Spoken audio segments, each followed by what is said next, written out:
Have you ever looked back at someone who once meant everything to you and asked yourself one painful question? Were they a narcissist or were they just avoidant? Because from the outside, both can feel exactly the same. Both can leave you confused. Both can make you question your worth. Both can pull close one moment and disappear the next. Both can leave you replaying conversations at night, wondering what happened, wondering what you did wrong, wondering why love felt like a puzzle you were never allowed to solve. And that confusion is where so many people get trapped. They start searching for answers after the damage has already been done. They start trying to diagnose behavior instead of understanding impact. They start labeling the person while silently carrying the heartbreak. But here is the truth most people need to hear. Whether someone was narcissistic, avoidant, emotionally unavailable, immature, wounded, or simply incapable of healthy love at that time, your pain was real, your confusion was real, your emotional exhaustion was real. And yet knowing the difference still matters, because when you understand what was truly happening, you stop blaming yourself for things that were never yours to carry. You stop chasing closure from someone who may never be able to give it. You stop repeating patterns that keep breaking your heart. So today, we are going to separate two dynamics that many people confuse, not to excuse anyone, not to villainize anyone, but to give you clarity. Because clarity is what heals what confusion once controlled. One of the most painful experiences in relationships is not rejection, it is ambiguity. It is when someone says they care, but acts cold. It is when someone wants you near, then pushes you away. It is when moments of tenderness are followed by distance, so sharp it feels like punishment. That emotional whiplash creates deep wounds because your heart never knows where it stands. You begin adapting to survive the uncertainty. You overthink your texts, you monitor their tone, you become hyper-aware of every pause, every delayed reply, every shift in energy. You try harder, you become smaller, you become more patient than is healthy. And eventually, you lose touch with yourself while trying to understand them. This is why so many people ask, were they a narcissist? Because narcissistic patterns are often associated with manipulation, emotional inconsistency, self-centeredness, and a lack of empathy. But there is another dynamic that can create similar pain from the receiving side. Avoidance. Avoidance is not necessarily driven by superiority or malice. Often it is driven by fear. Fear of dependence, fear of vulnerability, fear of emotional engulfment, fear of being needed, fear of intimacy becoming responsibility.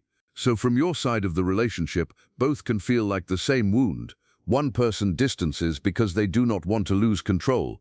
Another distances because closeness itself feels unsafe. And if you were the one loving them, the result can look painfully similar. You reach, they retreat, you express emotion, they shut down, you cry, they become colder.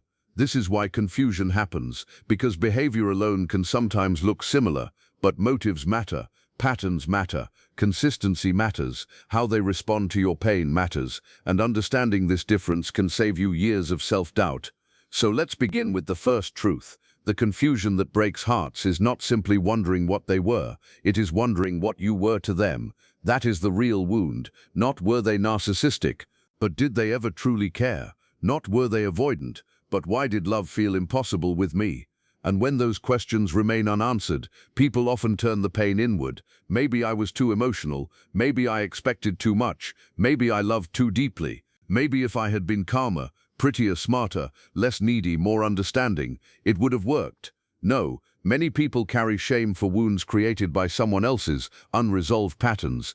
You were trying to love in a space where clarity was missing. You were trying to connect with someone who may not have had the capacity to connect consistently. You were trying to build safety with someone still at war with themselves. That does not make you foolish, it makes you human. And this is why the difference matters so much. Because if you mistake avoidance for narcissism, you may carry hatred where healing is needed. If you mistake narcissistic patterns for simple avoidance, you may keep excusing abuse that should have ended long ago. If you misunderstand both, you may repeat the same bond with someone new because the deeper lesson was never learned. Clarity protects your future. It helps you recognize that chemistry is not compatibility, intensity is not intimacy, pursuit is not love, silence is not mystery, distance is not depth, and pain is not proof that something was special. Many people become attached to relationships that hurt them because the emotional highs and lows feel powerful. The reunion after distance feels euphoric. The crumbs feel meaningful because deprivation trained the heart to celebrate little things. But real love does not require starvation to make affection feel valuable. Real love does not make you earn basic care again and again. Real love does not keep you in detective mode. So understanding whether someone was self-focused and exploitative or fearful and emotionally shut down can help you identify what kind of healing is needed next. If you were dealing with exploitative behavior, you may need to rebuild trust in your perceptions. If you were dealing with avoidance, you may need to stop chasing emotionally unavailable people, hoping love can rescue them. Either way, the lesson returns to you, your boundaries, your standards, your nervous system, your self-respect. Now let's talk about why these two experiences look so similar in the beginning. At first, both dynamics can feel magnetic. Both may seem confident in certain moments and distant in others. Both may struggle with emotional consistency. Both may leave you carrying most of the emotional labor. Both may resist accountability. Both may make you feel lonely while technically being in a relationship. And this is where people get trapped by appearances. Because humans naturally judge by behavior. If someone ignores you, you think they do not care. If someone becomes cold, you think they are cruel. If someone withdraws after closeness, you think it was fake. Sometimes those interpretations are accurate. Sometimes they are incomplete. A self-centered person may ignore because your needs inconvenience them. A fearful person may ignore because emotional demands overwhelm them. A manipulative person may become cold to regain power. An avoidant person may become cold because warmth triggers vulnerability. They do not know how to manage. The pain to you may be similar, but the inner world driving it can be very different. This matters because one pattern often uses connection as a tool. The other often fears connection as a threat.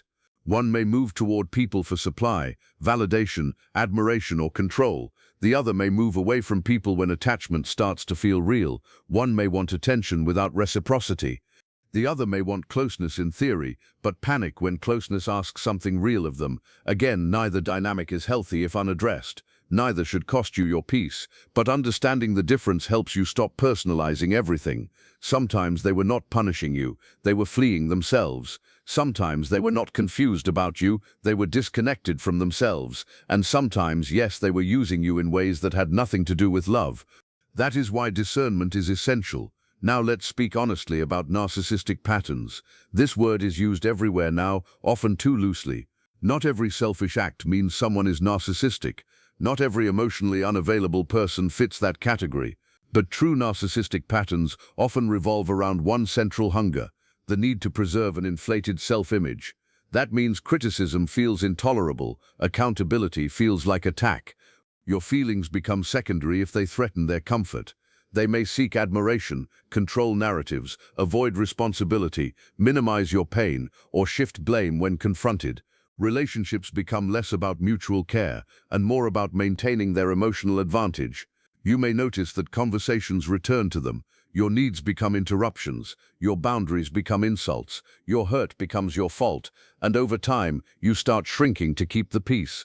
This is why many people leave such relationships feeling erased, because they slowly disappeared inside someone else's ego. But now let's contrast that with avoidant patterns. Avoidance often does not come from feeling superior.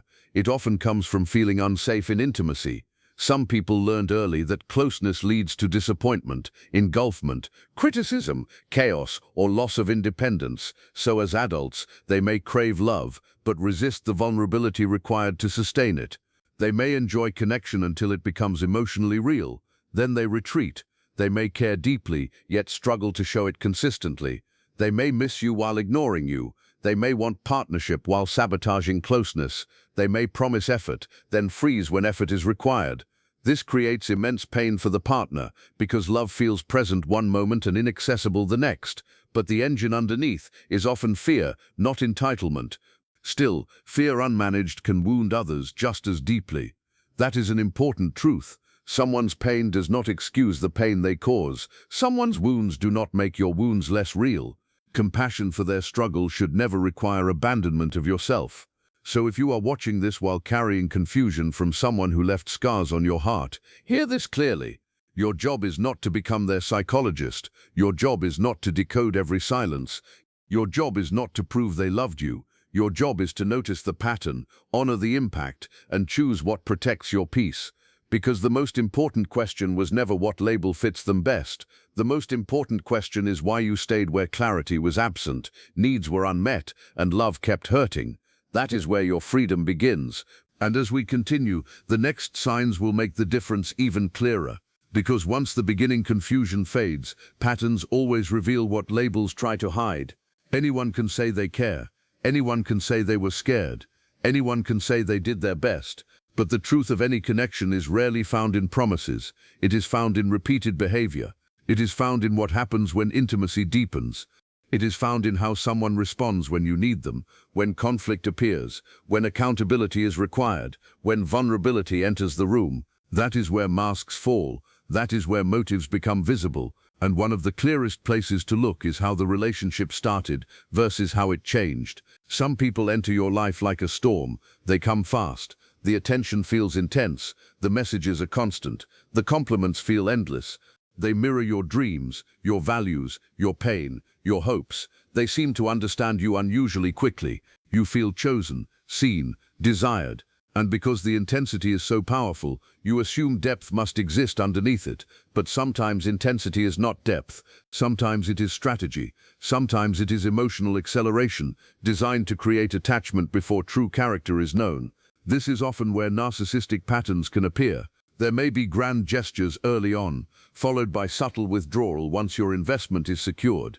The person who once seemed fascinated by everything about you becomes irritated by your needs.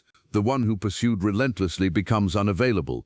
The one who praised you begins criticizing you. The one who promised forever begins giving the bare minimum. Why? Because the chase was energizing. The admiration was rewarding. The conquest mattered more than the maintenance. When someone is fueled by validation, the early stage of romance can feel thrilling to them. But once mutual responsibility replaces novelty, interest can fade.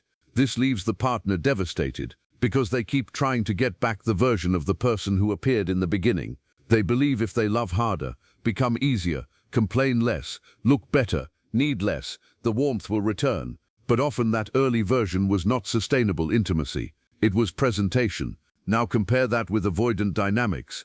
Avoidant people may not always come in like a storm. Sometimes they begin warm, attentive, and genuinely interested.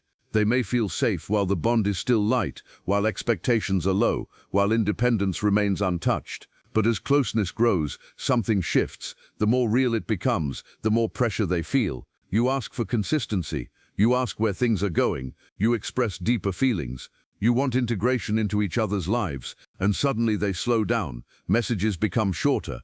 Energy becomes inconsistent. Plans become vague. They may say nothing is wrong while acting like everything changed. This confuses the partner deeply because there was no obvious betrayal, no clear event, no dramatic fight, just distance, just less, just a slow emotional fading after intimacy began to matter. This is why the difference between love bombing and avoidant pullback matters. One often moves fast to capture. The other often retreats when captured by real feelings. Both can hurt profoundly, but one is frequently energized by idealization. The other is frequently destabilized by closeness. If you lived through this, you know how painful it feels, because your heart remembers the beginning. It remembers the laughter, the long conversations, the hope, and when that warmth disappears, you often assume you caused it. Maybe I asked for too much. Maybe I ruined the vibe. Maybe if I were more relaxed, they would come back. But healthy love does not collapse because someone asked for clarity. Healthy love does not vanish because feelings became real. Healthy love may need communication, pacing, healing, growth, but it does not punish sincerity. Now let's go deeper into another revealing sign, how they react to your needs. This is where many people finally see the truth they tried to avoid. When you need reassurance, support, consistency, or emotional presence, what happens? Do they move closer with honesty, even imperfectly, or do they make your needs feel like a burden? A narcissistic pattern often experiences another person's needs as competition. Your sadness interrupts their comfort. Your boundaries challenge their control. Your disappointment threatens their self-image. So instead of meeting the need, they may minimize it. You're too sensitive. You're dramatic. You always want something. Nothing is ever enough for you. They may twist the conversation until you are apologizing for having feelings at all. This is deeply damaging because it trains you to distrust your own humanity. You stop asking for what is normal. You become grateful for scraps. You begin believing care is too much to request. That wound can follow people for years. Now contrast that with avoidant dynamics. Avoidant people may not shame your needs with the same intentional edge, but they often feel overwhelmed by them. When you ask for reassurance, they may shut down. When you need emotional discussion, they may go silent. When you ask for more closeness, they may become distant. Not always because they think your needs are wrong, often because needs activate pressure inside them. They hear requests as demands. They hear intimacy as losing space. They hear emotional conversations as something they are unequipped to handle. So instead of attacking, they retreat. Instead of arguing, they disappear. Instead of meeting the moment, they numb themselves from it. To the partner, it still hurts. You feel abandoned in moments you needed connection most. You feel alone beside someone who claims to care. You feel like love keeps evaporating exactly when it matters. That pain is real, but notice the difference. One may devalue your needs to stay superior. The other may flee your needs because they feel inadequate or trapped. Again, neither dynamic is healthy if it keeps repeating. Understanding motive is not permission to endure harm. It is simply clarity, and clarity frees you from self-blame. Now let's move into the place where truth becomes almost impossible to hide. Conflict. Arguments reveal what romance can conceal. Anyone can seem loving when life is easy. Anyone can appear available when there is no discomfort.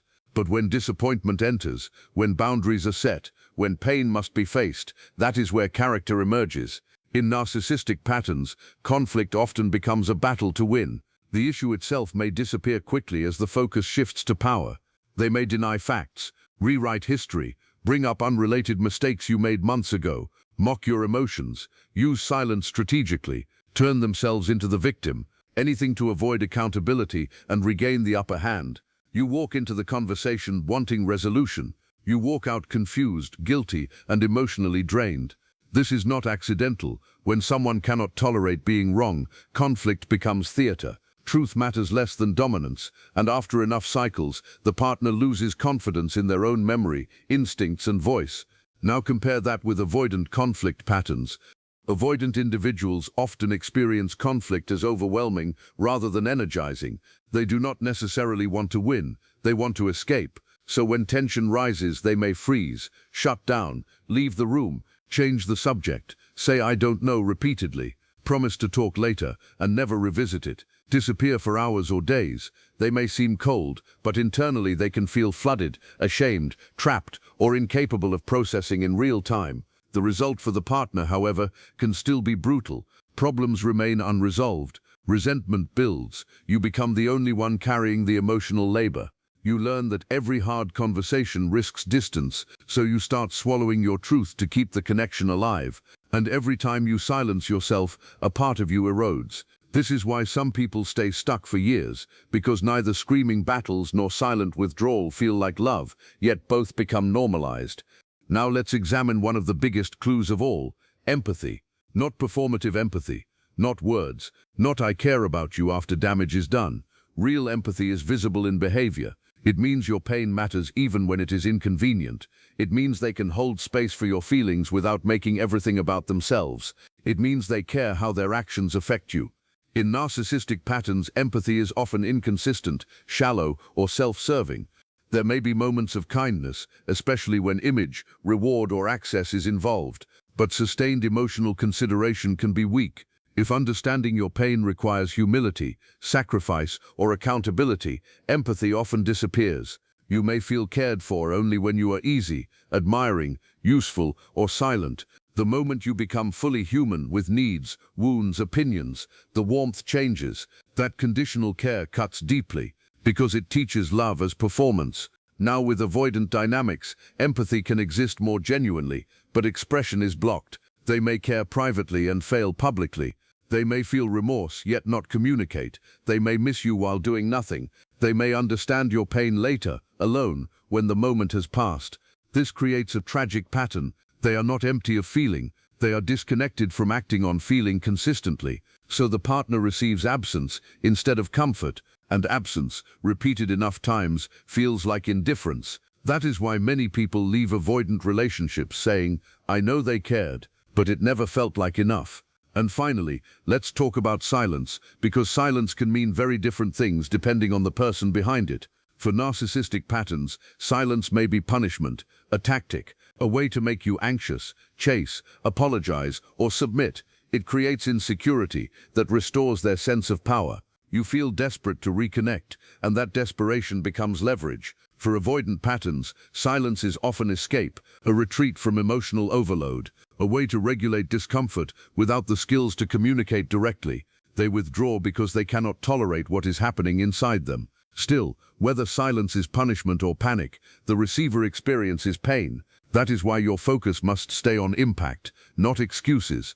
If silence repeatedly destabilizes you, it is not sustainable love. If communication only happens on their terms, it is not healthy intimacy. If you are always the one bridging distance, apologizing first, softening truth, managing moods, waiting for crumbs, something essential is missing. And maybe the hardest truth of all is this: you can understand someone completely and still be incompatible with them. You can have compassion for their wounds and still need to walk away. You can know they cared in their limited way and still accept that their way was hurting you. Love without emotional safety becomes survival. Love without reciprocity becomes depletion. Love without repair becomes grief in slow motion. And as we continue, the next signs will expose even deeper truths about jealousy, vulnerability, why they come back, and the damage these patterns leave behind. Because many people do not get trapped by what happened in the beginning. They get trapped by what keeps happening after it should have ended. They get trapped by the return, the apology, the sudden warmth, the message after months of silence, the look that says everything words never did, the moment hope wakes back up. And hope, when attached to pain, can become one of the strongest chains a heart ever wears. So let's begin with jealousy and possessiveness, because many mistake these traits for love. They think if someone gets jealous, it means they care deeply. They think if someone becomes possessive, it means they are afraid to lose them. Sometimes insecurity can create jealousy in otherwise caring people, but chronic jealousy tied to control is something different. In narcissistic patterns, jealousy often centers around ownership, status, and ego injury. They may not consistently nurture the relationship, but they still react strongly to the idea of losing access to you. Why? Because you became part of their identity structure. Your attention validated them. Your loyalty stabilized them. Your presence reassured them. So when you pull away, heal, move on, or stop chasing, they may suddenly become possessive, not because intimacy awakened, because control was threatened. This is why some people are neglected while available, yet pursued once unavailable. The relationship itself was not being cherished. The access was. That distinction matters. They may criticize you, ignore you, and keep emotional distance, yet become enraged when someone else values you. They may show more energy trying to reclaim you than they ever showed trying to love you properly. And that can be incredibly confusing, because the pursuit feels like proof. But possession is not devotion. Urgency is not care. Competition is not love. Now compare that with avoidant jealousy. Avoidant people often value distance, space, and autonomy. They may seem detached while the relationship is stable, but when separation becomes real, hidden attachment can surface. They may feel jealous not because they wanted ownership, but because loss finally activates feelings they suppressed. When you were near, closeness felt overwhelming. When you are gone, absence feels unbearable. This paradox is common in avoidance. They may not know how much someone matters until distance removes the option entirely. So jealousy may appear later, quietly, awkwardly, inconsistently. They may watch from afar, reach out indirectly, become warmer once they sense you moving on. Not always from manipulation, sometimes from delayed emotional awareness, but delayed awareness still hurts the person who waited. Because no one should have to disappear to be appreciated. No one should need to leave to become visible. Love that only activates through loss is still immature love. Now let's move into vulnerability, because this is where the deepest difference often lives. How someone handles your openness tells you everything about their emotional capacity. When you share pain, fears, hopes, insecurities, dreams, what happens next? In narcissistic patterns, vulnerability can become leverage. What you reveal in tenderness may later be used in conflict. Your insecurities may be mocked subtly. Your wounds may be dismissed. Your trust may become information they store for strategic moments. Even if not openly cruel, they may show little reverence for the sacredness of your openness. Why? Because vulnerability requires empathy to honor, and without empathy, openness becomes utility. This is why people often leave these dynamics saying, "I regret telling them so much." Because what was offered as intimacy became unsafe. That can make someone guarded for years afterward. Now contrast that with avoidant patterns. Avoidant people often do not weaponize vulnerability in the same deliberate way. Instead, vulnerability itself scares them. Yours may stir feelings they cannot regulate. Their own may feel unbearable to express. So when depth enters the room, they pull away. You open your heart, they change the subject. You confess fear, they go quiet. You ask what they feel, they say they don't know. You cry, they become still, distant, numb. To the partner, this feels cold, but often the avoidant person is not calm at all. They may be internally flooded, ashamed, confused, desperate to escape sensations they never learned to process. The tragedy is this: they may care and still fail you in the exact moments care is most needed, and repeated enough times, that failure feels indistinguishable from not caring. This is why many loving people become deeply wounded by avoidant partners, not because there was zero feeling, but because feeling never became dependable action. Now let's talk about the return. Do they miss you, or do they miss control? This question has kept countless hearts stuck, because when someone comes back after distance, the pain instantly searches for meaning. Maybe they finally realized, maybe I mattered all along, maybe this time it will be different. Sometimes people do grow. Sometimes distance creates insight, sometimes regret is real, but not every return is transformation. In narcissistic patterns, returns often happen when supply weakens elsewhere, loneliness rises, ego is bruised, or your healing threatens their access. They may come back charming, remorseful, intense. They may say what was never said before. They may promise what was never offered before. But if the underlying structure remains unchanged, the cycle resumes quickly. Warmth returns long enough to reopen the door, then neglect returns once security is restored. This cycle can devastate self-worth because each reunion revives hope, and each collapse deepens despair. You begin believing love is always one apology away. Now with avoidant dynamics, returns can look different. They may reappear after space-reduced pressure. They may miss the bond once the intensity of closeness is gone. They may finally feel emotion when there is no immediate demand to act. Distance can make them feel safe enough to feel, so they come back softer, nostalgic, uncertain. The problem is that missing you in absence does not automatically mean they can sustain you in presence. They may sincerely want reconnection while still lacking the tools for intimacy. So the reunion feels sweet until closeness builds again. Then old fears reactivate. Then distance returns. Then you are left wondering how someone can love and leave in the same breath. Because some people can feel love and still not know how to carry it. Now let's speak honestly about the emotional damage these patterns leave behind. People often focus on what happened externally, the breakup, the silence, the betrayal, the discard, but the deepest wounds are usually internal. You stop trusting your perceptions. You question whether your needs are too much. You become hypervigilant to mood shifts. You mistake inconsistency for chemistry. You feel anxious when things are calm because chaos became familiar. You overfunction in relationships. You apologize for emotions. You fear being abandoned for honesty. These wounds can follow someone into healthy love and make safety feel strange. That is why healing matters so much, because pain does not automatically become wisdom. Unhealed pain often becomes repetition. You may unconsciously choose similar people, hoping this time the story ends differently. You may become attracted to distance because it feels like home. You may interpret breadcrumbs as intimacy because starvation trained you to. None of this means you are broken. It means the nervous system learned from experience, and what was learned can be unlearned.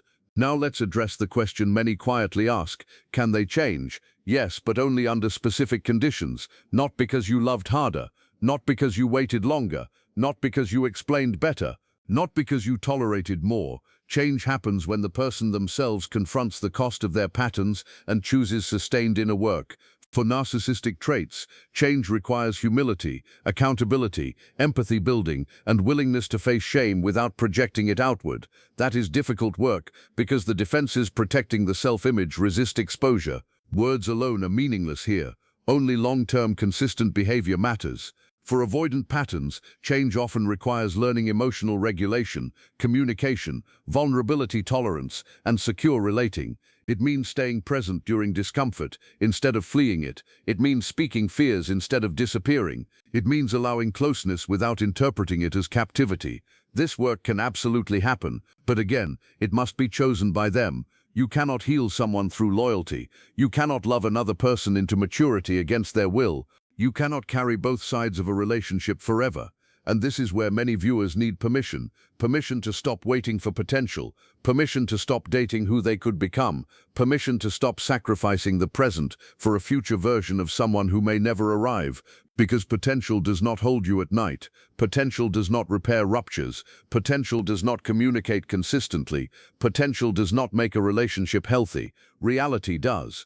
If someone is not changing in real life, then potential is fantasy, and fantasy can cost years. So if you are listening while torn between compassion and exhaustion, hear this clearly. You are allowed to understand them and still choose yourself. You are allowed to know their wounds were real and still decide their wounds keep wounding you. You are allowed to love someone and admit love with them is painful. You are allowed to leave even if they meant well. You are allowed to stay gone even if they finally miss you. Because your life cannot be built on someone else's someday.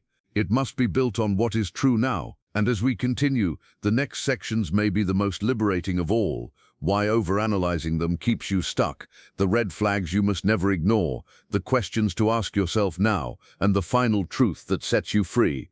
Because after heartbreak, the mind often becomes a detective. It searches every memory, every text, every silence, every contradiction, every promise that was never fulfilled. You replay conversations in the shower. You revisit old messages late at night. You wonder if there was a hidden truth you missed. You ask yourself if they loved you in the only way they knew how. You ask whether they were wounded or simply selfish. You ask whether one more conversation would finally bring closure. And while those questions feel productive, they often become another form of captivity. This is the trap of over-explaining their behavior. The mind believes that if it can fully understand them, the pain will disappear. If it can identify the exact label, healing will begin. If it can decode the mystery, peace will return. But many people spend months, sometimes years, studying someone else while abandoning themselves. They learn attachment styles, personality traits, defense mechanisms, trauma responses, emotional disorders, yet they still do not ask the most important question: why did I stay where I was starving? Why did confusion feel acceptable for so long? Why did I work so hard for what should have flowed naturally? Why did I keep trying to win love that was never being freely given? This is where healing begins, not in endless analysis of them, in honest reflection of you. Because understanding another person's patterns can offer clarity, but obsessing over another person's patterns can delay recovery. It keeps your emotional energy tied to someone who is no longer feeding your life. It keeps them psychologically present, even after they are physically gone. It makes them the center of a story that should now belong to you. Sometimes people say they want closure, but what they truly want is reversal. They want the ending undone. They want the pain to mean something. They want the person who hurt them to become the person who heals them. That desire is deeply human, but it often keeps people stuck, because the one who created the wound is not always capable of creating the repair. And even if they apologized perfectly tomorrow, some of your healing would still remain your own responsibility. So if your mind is trapped in analysis, hear this gently. You do not need to solve them to save yourself. You do not need a final confession to move on. You do not need them to agree with your reality for it to be real. You do not need their self-awareness before you choose freedom. Now let's speak about red flags you should never ignore again. Not because fear should guide love, but because wisdom should. Many people miss red flags because they appear wrapped in chemistry, wrapped in attraction, wrapped in vulnerability stories, wrapped in charm, wrapped in loneliness, wrapped in potential. But patterns matter more than presentation. If someone repeatedly makes you anxious, pay attention. If someone only values you when losing you, pay attention. If someone cannot apologize without blaming you, pay attention. If someone disappears whenever depth appears, pay attention. If someone punishes honesty with distance, pay attention. If someone enjoys your devotion but resents your needs, pay attention. If someone makes promises in emotion and breaks them in reality, pay attention. If someone keeps you confused more than they keep you secure, pay attention. If someone drains your self-esteem while asking for your patience, pay attention. If someone requires endless understanding while offering little change, pay attention.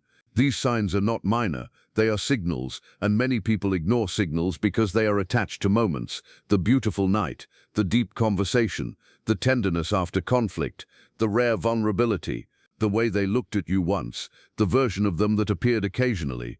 But a relationship is not built on occasional moments, it is built on repeated patterns. Anyone can be wonderful for a weekend. Anyone can be warm when afraid to lose you. Anyone can sound sincere when consequences arrive. The question is not who they are at their best. The question is who they are consistently, because consistency is where trust lives.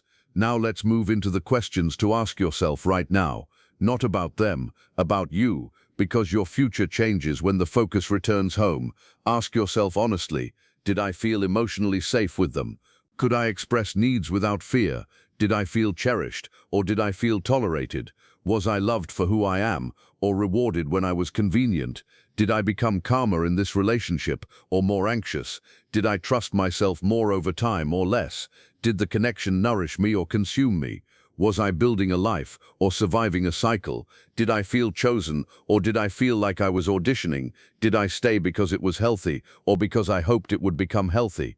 These questions can be painful, because sometimes the answer reveals that love was mixed with longing, chemistry, trauma, fantasy, loneliness, or the desire to finally be enough for someone unavailable. Many people are not addicted to the person, they are addicted to the hope that one day they will be seen, hope that one day consistency will arrive, hope that one day the struggle will justify itself with a happy ending. Hope that if they can finally be loved by someone difficult, it will heal older wounds. But difficult love does not always heal old wounds. Sometimes it repeats them, sometimes it deepens them, sometimes it keeps the child inside you, chasing what the adult inside you deserves to stop chasing. And this is where self-respect becomes sacred. Self-respect is not loud, it is not revenge, it is not proving you are better off, it is the quiet decision to stop negotiating with pain. It is the moment you stop calling crumbs a meal. It is the moment you stop begging for what should be mutual. It is the moment you stop abandoning yourself to keep someone else comfortable. It is the moment you realize loneliness with the wrong person can feel heavier than solitude alone. Now let's talk about protecting your heart moving forward. Many people think healing means becoming harder, becoming colder, trusting no one, needing no one. But true healing is not emotional shutdown. That would only mirror what hurt you. Healing means becoming wiser without becoming bitter, open without being naive, loving without self-erasure, soft with boundaries, hopeful with discernment. It means noticing early when your body feels constantly anxious around someone. It means not confusing unpredictability with passion. It means letting actions speak louder than charm. It means slowing down enough to see patterns before attachment blinds you. It means choosing people who communicate instead of disappearing, people who repair instead of punish, people who stay present instead of making intimacy your solo job. It means understanding that peace may feel unfamiliar at first if chaos was normalized. Some people leave unhealthy dynamics and then feel bored with healthy love. Why? Because the nervous system was trained to equate intensity with connection, but intensity can be adrenaline, peace can be love, steadiness can be attraction once your body relearns safety. So do not mistake calm for lack of chemistry too quickly. Sometimes calm is what healing feels like before it becomes what love feels like. And now we arrive at the final truth that sets many people free. Whether they were narcissistic or avoidant, the label was never the center of your healing. The impact was, how did it feel to love them? How did you feel after conversations? How did you feel in your body waiting for texts? How did you feel after conflict? How did you feel when asking for basic needs? How did you feel when they left? How did you feel when they returned? Did you feel secure, valued and emotionally met? Or did you feel confused, depleted, anxious and hungry for certainty? Because someone can have a tragic backstory and still be harmful to your peace. Someone can mean well and still be wrong for your nervous system. Someone can love you in their limited capacity and still not love you in a sustainable way. And you are not required to accept painful love simply because it is genuine in fragments. Fragments do not build homes. Fragments do not regulate your nights. Fragments do not create partnership. Fragments create longing. Wholeness creates peace. So maybe the question was never, were they a narcissist? Were they avoidant? Maybe the deeper question is, why was I trying so hard to remain where I was repeatedly hurting? And the deeper answer may be this: because you were taught to fight for love, because you confused earning love with receiving it, because inconsistency felt familiar, because your heart was loyal even when your soul was tired, because you hoped one more effort would change everything. But now you know something stronger than hope. You know truth, you know patterns, you know what your body felt, you know what your heart kept begging for, you know what was missing. And once truth is seen clearly, self-betrayal becomes harder to maintain. So let this be the moment you stop needing the perfect label. Let this be the moment you stop defending pain because it once felt meaningful. Let this be the moment you trust your experience more than their explanations. Let this be the moment you choose relationships where love does not need to be decoded, where care does not need to be chased, where affection does not vanish when tested, where communication is not a reward, where your nervous system can rest, where your heart can open without fear, because the greatest difference you need to learn now is not between narcissists and avoidance. It is the difference between love that wounds you and love that heals you. And once you feel that difference, you will never settle for confusion again.